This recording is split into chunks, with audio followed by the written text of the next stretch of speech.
না, আমরা ভুল করে থাকলে আমরা শাস্তি পাবো, এবং আমি নিজেও চাই যে ভোটের অধিকার হোক।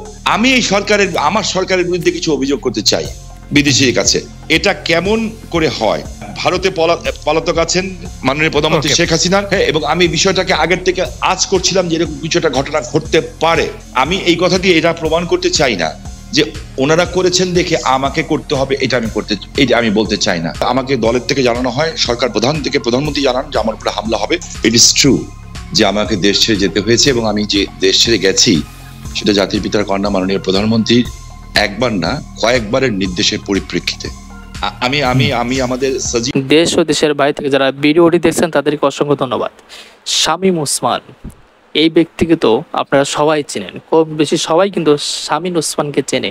যে শামীম ওসমান সবসময় আওয়ামী দালালি করত, সেই শামীম ওসমান শেখ হাসিনা এবং জয়ের বিরুদ্ধে কথা বলতেছে, শেখ পরিবারের বিরুদ্ধে কথা বলতেছে। মানে মুহূর্তের মধ্যেই তার সবকিছু পাল্টে গেল। যাই হোক, বেশি কথা না বলে ভিডিওটি শুরু করা যাক। না, আমরা ভুল করে থাকলে আমরা শাস্তি পাবো, এবং আমি নিজেও চাই যে ভোটের অধিকার হোক। আমি এই আমার সরকারের বিরুদ্ধে কিছু অভিযোগ করতে চাই বিদেশির কাছে। এটা কেমন করে হয়?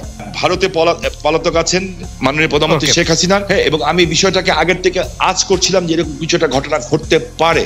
আমি এই কথা দিয়ে এটা প্রমাণ করতে চাই না যে ওনারা করেছেন দেখে আমাকে করতে হবে, এটা আমি বলতে চাই না। আমাকে দলের থেকে জানানো হয়, সরকার প্রধান থেকে প্রধানমন্ত্রী জানান যে আমার উপরে হামলা হবে। ইট ইজ ট্রু যে আমাকে দেশ ছেড়ে যেতে হয়েছে, এবং আমি যে দেশ ছেড়ে গেছি সেটা জাতির পিতার কন্যা মাননীয় প্রধানমন্ত্রীর একবার না কয়েকবারের নির্দেশের পরিপ্রেক্ষিতে। আমি আমাদের সজীব ওদের জয় একটা ফেসবুকে এই যে আমেরিকা গত 2 দিন আগে একটা স্ট্যাটাস দিয়েছেন, 3-4 দিন আগে। অধ্যাপক ইউনূস শান্তির জন্য নোবেল পুরস্কার দেওয়া হয়, যাদেরকে আমরা শ্রদ্ধা করি এবং সারা জীবন করবো। ইটস ট্রু যে এরা অনেক ভালো কাজ করেছে, এবং আমি নিজেও চাই যে ভোটের অধিকার হোক। আমি কোনো ধরনের হত্যাকাণ্ডকে আমি সমর্থন করি না, এবং করা উচিত, তাহলে আমি মানুষ হিসেবেই গণ্য হব না। আমরা কি শুধু নেগেটিভ কথা বলবো, পজিটিভ কথা বলবো না? 800 কোটি মানুষ যদি চায় একজন মৃত মানুষকে জাগিয়ে তুলবে, তা তো জাগিয়ে তুলতে পারবে না, তাই না? তো একজন মানুষকে আমি গুম করে দিব, খুন করে দিব, এই বিষয়টাকে আমি একজন মানুষ হিসাবে, আমি যদি মৃত্যু হয়ে যায় আমি কোনোদিন এটাকে সাপোর্ট করব না।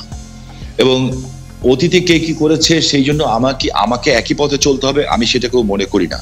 এদের দ্বারা অনেক সব শ্রেণী পেশার মানুষের মধ্যে ভালো খারাপ আছে। আমরা কি এই কথা বলতে পারি না? ইয়েস, আমি বলছি না যে Awami League is a only perfect party in the whole world, in Bangladesh.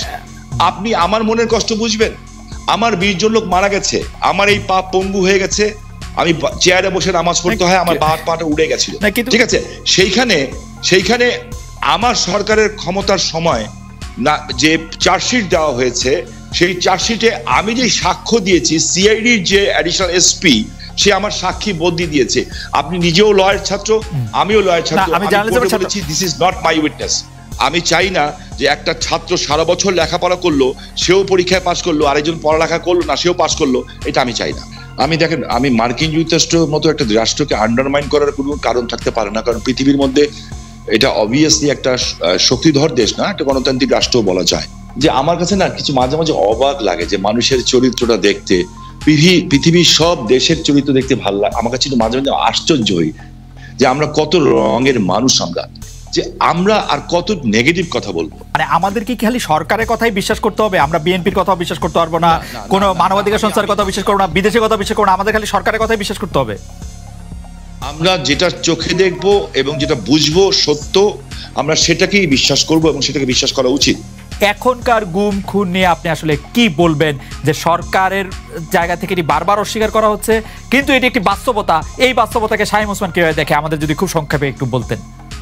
আমি আপনাকে একটা জিনিস স্পেসিফিক্যালি বলতে চাই খুব পরিষ্কার ভাবে। আমি একজন হিউম্যান বিং হিসাবে আমি কোনো ধরনের হত্যাকাণ্ডকে আমি সমর্থন করি না এবং করা উচিত, তাহলে আমি মানুষ হিসেবেই গণ্য হব না। আমরা কোনো খারাপ জিনিসকে আমরা আশা করি না। আমার যে বক্তব্যটা হচ্ছে, আমি কোনো কিছু গোপন করে কথা বলতে শিখি নেই, কারণ আমি সাদাকে সাদা বলার, কালোকে কালো বলার। বাট আমার তার আগে আপনার মাধ্যমে খালেদ ভাই, আমি কালকে বাঁচব না জানি না, আপনি একটা ভালো জায়গায় আছেন, জার্মানি একটা ডয়েচ টেলিভিশনের সাথে আছেন। আমি আপনার কাছে অ্যাপিল করছি, রিকোয়েস্ট করছি, আমি যদি অ্যাম্বাসাডারদের সাথে কথা বলতে পারি, কিংবা বিদেশে যেয়ে যদি বড় বড় মন্ত্রী মিনিস্টারের সাথে কথা বলতে পারি, আমি কিছু অভিযোগ দিব। নারায়ণগঞ্জে 7 মার্ডার হলো, আমি কিন্তু উইদিন 45 মিনিটসের মধ্যে 45 মিনিটের মধ্যে দেশের সর্বোচ্চ জায়গায় আমি এই খবরটা পৌঁছেই দেই, কারণ আমার কাছে খবর এসেছিল যে এই ঘটনা র্যাব দ্বারা সংগঠিত হয়েছে, র্যাবের কিছু মানুষ দ্বারা সংগঠিত হয়েছে, এই মেজর আরিফ সহ এরকম যারা আছে, বিকজ তারা ডিস্ট্র্যাক্ট হয়ে গেছিল। ডিস্ট্র্যাক্ট হয়ে, যেহেতু আমি এলাকার মানুষ, আমাকে সবকিছু খবর রাখতে হয়, এবং আমি স্বরাষ্ট্রমন্ত্রী মহোদয়কেও জানিয়েছিলাম বিষয়টা যে something is going on, but এত বড় দুর্ঘটনা হবে এটা আমি বুঝতে পারিনি। কিন্তু দেখেন, যখন এই ঘটনা ঘটলো, আমি কিন্তু আমার ভয়েস রেজ করেছি, এবং এই জন্য আমার জীবনের শঙ্কা ছিল। জনাব শামীম ওসমান, আপনার নিশ্চয়ই মনে আছে একরামুল বলে চট্টগ্রামের একজন কাউন্সিলর, তার মেয়ে যখন বলছিল বাবা তুমি কান্না করছো যে, এবং তারপরে যখন তাকে গুলি করে হত্যা শব্দ আমরা শুনলাম, সেই সময়ের মধ্যে কিন্তু আমরা অনেকেই বলছিলাম যে এইখানেই এটি শেষ হওয়া উচিত, কিন্তু এটি আসলে শেষ হয় নাই।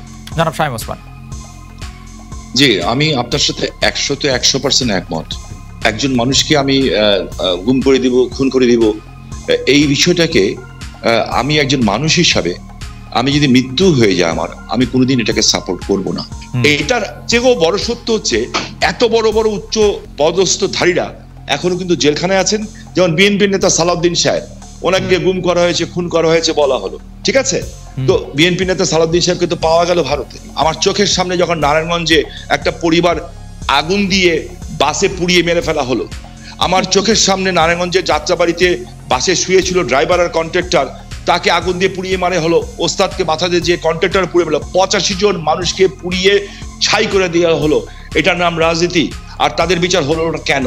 যারা আগুন সন্ত্রাস করলো এই দেশে, যারা পুলিশকে পুড়িয়ে মারলো, সাংবাদিককে পুড়িয়ে মারলো, জজ করে বোম মারলো, এবং বিভিন্ন স্কুল সেন্টার উড়িয়ে দিল, আমি এই সরকারের কাছে প্রশ্ন রাখতে চাই, এই সরকার ন্যায় বিচার কেন করছে না? পর্যন্ত কিন্তু শামীম ওসমান আওয়ামী দালালি করে গেছে, আর এখন তিনি যখনই শেখ হাসিনা ক্ষমতায় নাই তখনই কিন্তু তিনি পল্টি ঘুরাইছে।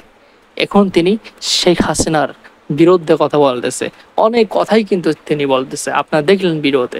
আসলে তিনি দেখতেছে এখন তার তো এখন ক্ষমতা নাই, সেজন্য তিনি দল পরিবর্তন করতে তিনি দালালি করতেছে। আসলে তার কাজটাই তো দালালি করা। অনেক সময় আমরা দেখছি তিনি সোশ্যাল মিডিয়াতে বলছেন খেলা হবে, আসেন খেলবো আমরা, কত বড় এরকম বাহাদুর দেখাচ্ছে। সে বাহাদুর গেল কোথায়? আজকে কিন্তু পালিয়ে গেছে, পালিয়ে বেড়াচ্ছে। তাদেরও কিন্তু হিসাব হবে, এই বাংলার জমিনে তাদেরও গ্রেপ্তার করা হবে এবং তাদেরও হিসাব হবে। সেজন্য যারা ভিডিওটি দেখছেন, আসলে শামীম ওসমান, আমরা তো তাকে সবাই চিনি, তিনি কি রকম বাটপার। যারা ভিডিওটি দেখছেন তাদের মন্তব্য অবশ্যই কমেন্টে জানাবেন।